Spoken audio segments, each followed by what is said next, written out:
गर्मियों में खराब खाने से बिगड़ी तबीयत तो घबराए नहीं, डॉक्टर की इन बातों को गांठ बांध ले। नमस्कार, आप देख रहे हैं टीवी 12। मैं हूं आपके साथ अपराजिता सिंह। गर्मियों के इस तपते मौसम में खान पान का ख्याल रखना सबसे बड़ी चुनौती बन जाता है।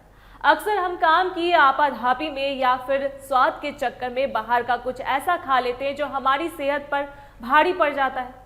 कभी रास्ते किनारे बिकने वाला खुला हुआ चाट पकोड़ा, तो कभी फ्रिज में काफ़ी देर से रखा हुआ बासी खाना। ये चीज़ें पेट में जाते ही अपना असर दिखाने लगती है। डॉक्टर समीर भाटी का कहना है कि फूड पॉइजनिंग को पहचानना बहुत मुश्किल नहीं है, क्योंकि हमारा शरीर खुद ब खुद इसके संकेत देने लगता है। जैसे ही आपने कुछ दूषित या बैक्टीरिया वाला खाना खाया, उसके कुछ घंटों के भीतर ही पेट में मरोड़ उठना, तेज दर्द होना, जी मिचलाना और लगातार उल्टियां होना शुरू हो जाती है। कई बार इसके साथ हल्का बुखार और सिर दर्द भी महसूस होता है। यह सब असल में हमारे शरीर का एक डिफेंस मैकेनिज्म है, यानी हमारा शरीर उस खराब खाने या जहर को बाहर निकालने की जदोजहद कर रहा है। सबसे पहली और महत्वपूर्ण बात जो डॉक्टर भाटी समझाते हैं वह है पहचान। अगर आपने कहीं बाहर डिनर किया या घर पर ही कुछ खास चीज़ खाई और उसके बाद आपके साथ साथ परिवार के दूसरे सदस्यों को भी वैसे ही लक्षण महसूस हो रहे हैं, तो यह साफ तौर पर फूड पॉइजनिंग का इशारा है। ऐसे में पैनिक होने या घबराने के बजाय सही कदम उठाना जरूरी है। अक्सर लोग पहली उल्टी होते ही घबराकर भारी दवाइयाँ ले लेते हैं या फिर डर के मारे कुछ भी खाना पीना छोड़ देते हैं, जो कि गलत है। डॉक्टर का कहना है कि जब शरीर से उल्टियां और दस्त के जरिए गंदगी बाहर निकलती है, तो सबसे बड़ा खतरा डिहाइड्रेशन का होता है।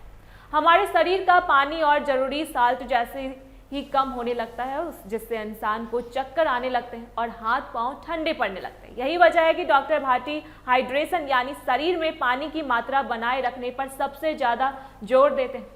वे कहते हैं कि भले ही आपका कुछ भी पीने का मन ना हो, फिर भी घूट घूट करके पानी पीते रहना चाहिए। सादा पानी तो ठीक है, लेकिन अगर आप इसमें ORS का घोल मिला लें तो यह जादू की तरह काम करता है। नारियल पानी भी एक बेहतरीन विकल्प है, क्योंकि इसमें नेचुरल इलेक्ट्रोलाइट्स होते हैं जो शरीर को तुरंत एनर्जी देते हैं। इसके अलावा आप हल्का नमक, चीनी का घोल या फिर पतली छाछ भी ले सकते हैं। ध्यान रहे कि एक साथ बहुत सारा पानी ना पिए, क्योंकि इससे फिर से उल्टी महसूस हो सकती है। इसलिए छोटे छोटे अंतराल पर थोड़ा थोड़ा लिक्विड लेते रहना ही समझदारी है। जब उल्टियों का सिलसिला थोड़ा थमता है तो अक्सर लोग एक बड़ी गलती कर बैठते हैं। उन्हें लगता है कि आप पेट साफ हो गया और भूख लग रही है, तो वे तुरंत पराठे, मसालेदार सब्जी या चाय बिस्कुट जैसे भारी भोजन की तरफ भागते हैं। डॉक्टर भाटी आगाह करते हैं कि फूड पॉइजनिंग के बाद आपके पेट की अंदरूनी परत और आंतों में काफ़ी सूजन आ जाती है। इस सूजन या इन्फ्लेमेशन को ठीक होने में समय लगता है।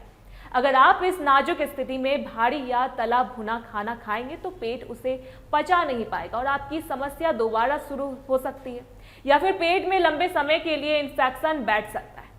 डॉक्टर के मुताबिक रिकवरी के दौरान कम से कम 3 से 4 दिनों तक आपको अपनी पेट के स्वास्थ्य का विशेष ध्यान रखना चाहिए। इस दौरान सिर्फ और सिर्फ हल्का भोजन ही सबसे अच्छी दवा है।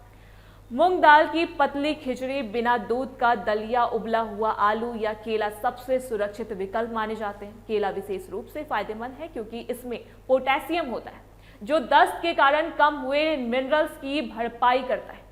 दही का सेवन भी बहुत अच्छा रहता है, क्योंकि इसमें प्रोबायोटिक्स होते हैं जो पेट के अच्छे बैक्टीरिया को दोबारा जीवित करने में मदद करते हैं। जब तक आपको पूरी तरह से अच्छा महसूस ना होने लगे, तब तक भारी मील से तौबा करने की बेहतर है। अंत में डॉक्टर समीर भाटी एक बहुत ही जरूरी बात बताते हैं कि कब आपको घर पर इलाज बंद करके अस्पताल की ओर दौड़ना चाहिए।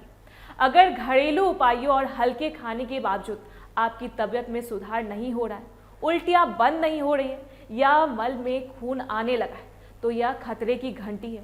इसके अलावा अगर तेज बुखार चढ़ने लगा या आंखों के सामने अंधेरा छाने लगे, तो तुरंत डॉक्टर को दिखाएं।